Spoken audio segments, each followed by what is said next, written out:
I've taken down the 2 previous videos I made about Iran because of this post by Dr. Layla D on Instagram.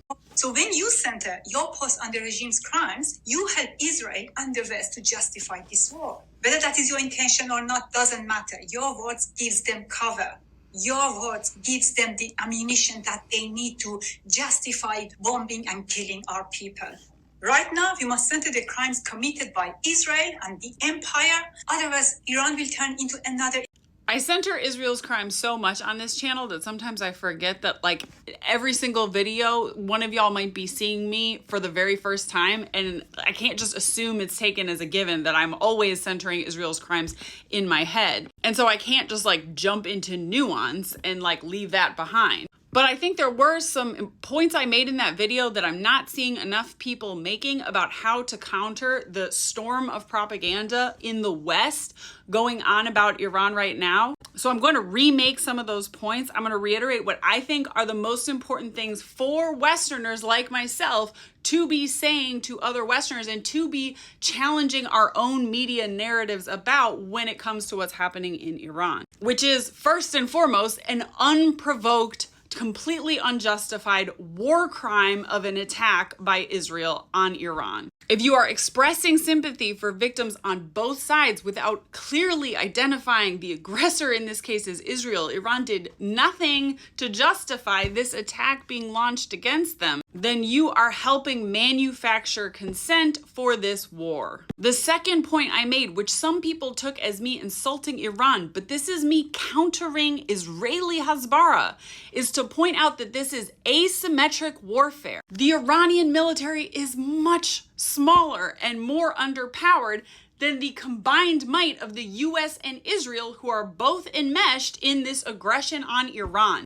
Israel is pushing the narrative that Iran is a military superpower that threatens Western civilization. And I'm also seeing leftists and pro-Palestine people agreeing to this and talking about how, cheering on Iran, thinking that they're going to wipe Zionism off the map with their military might. That feeds the Israeli narrative. That feeds Israel's justification for launching this unprovoked attack. But it's just not borne out by the facts. The US and Israel spend a combined $1 trillion on their militaries, whereas Iran has like $8 billion. I mean, it's vastly asymmetric, and you see this in the casualty counts right now.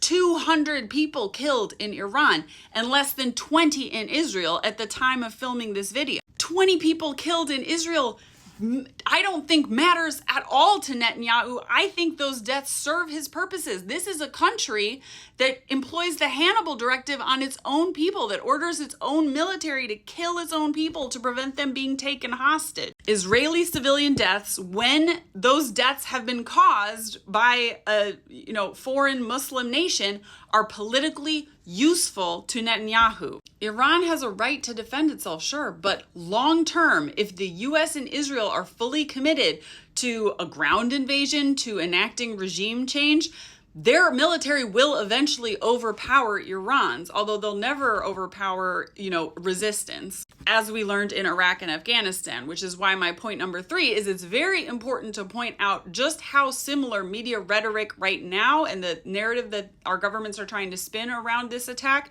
is so similar to the invasion of Iraq. Back then, again, we were told Iraq was threatening Western civilization because it was developing weapons of mass destruction. Whereas in retrospect, the idea that the military of Iraq posed any threat to the US on the other side of the world is laughable. But they were seconds away from developing a weapon of mass destruction that was going to wipe out New York City. And look, the US is already enmeshed in this attack. It is US bombs that Israel is both sending to Iran and using to defend itself from the ballistic missiles in the Iron Dome. But if the US decides to commit even more overtly and perhaps engage with Israel in an attempt at a regime change or a ground invasion in Iran, that would be catastrophic for the Iranian people. And to prevent that happening in the US, we need to be reminding each other of what Iraq was like and what a quagmire it was, and that Iran, if the US gets involved, will be another quagmire. And I would use the word quagmire. It was a moral horror.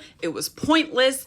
It traumatized and bankrupted a generation in the US. And far more, horrifically killed 1 million people in Iraq and Afghanistan. The fourth thing that is critical is that we not lose sight of Gaza. This attack was very obviously launched as a distraction from Israel's final solution, the Holocaust that they are committing against the people of Gaza, where over 1.5 million people are being starved to death and executed in Squid Games-like scenes of horror as they attempt to reach humanitarian aid at these choke points that are traps for slaughter. And this distraction has been largely effective.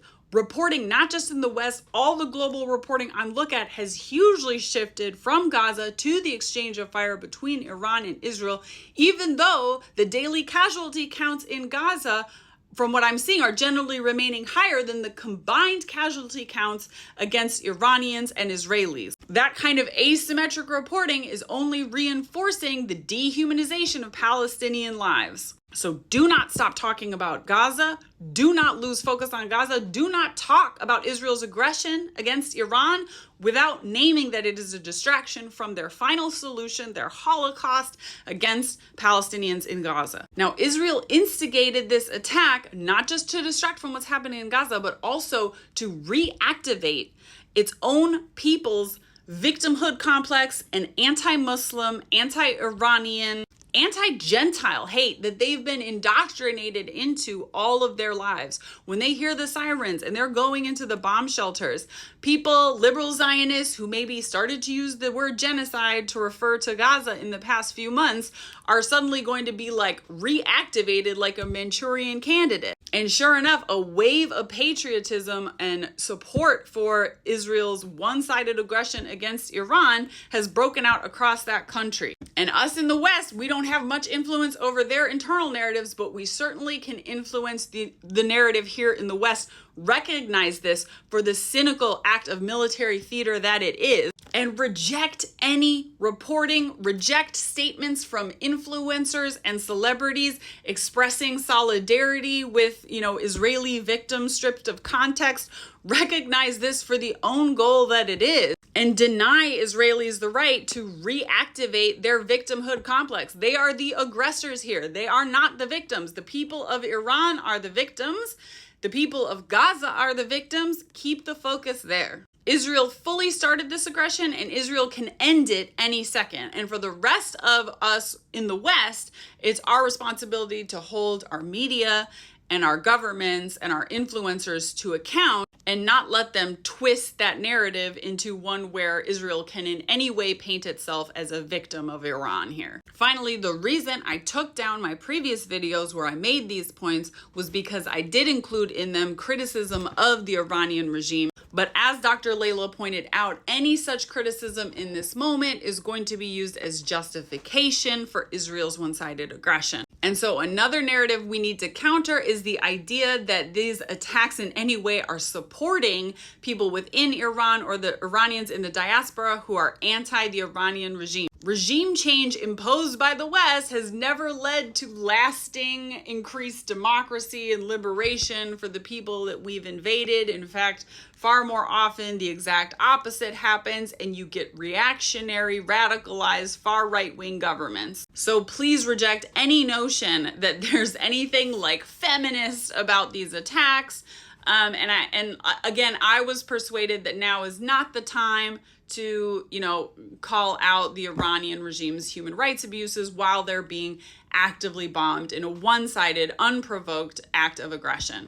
War is a business in our world, and businesses demand non-stop growth. Unless we shut down the war machine and shut down capitalism, we will continue to see war expanding across the globe because it is making oligarchs invested in these wars massive amounts of money.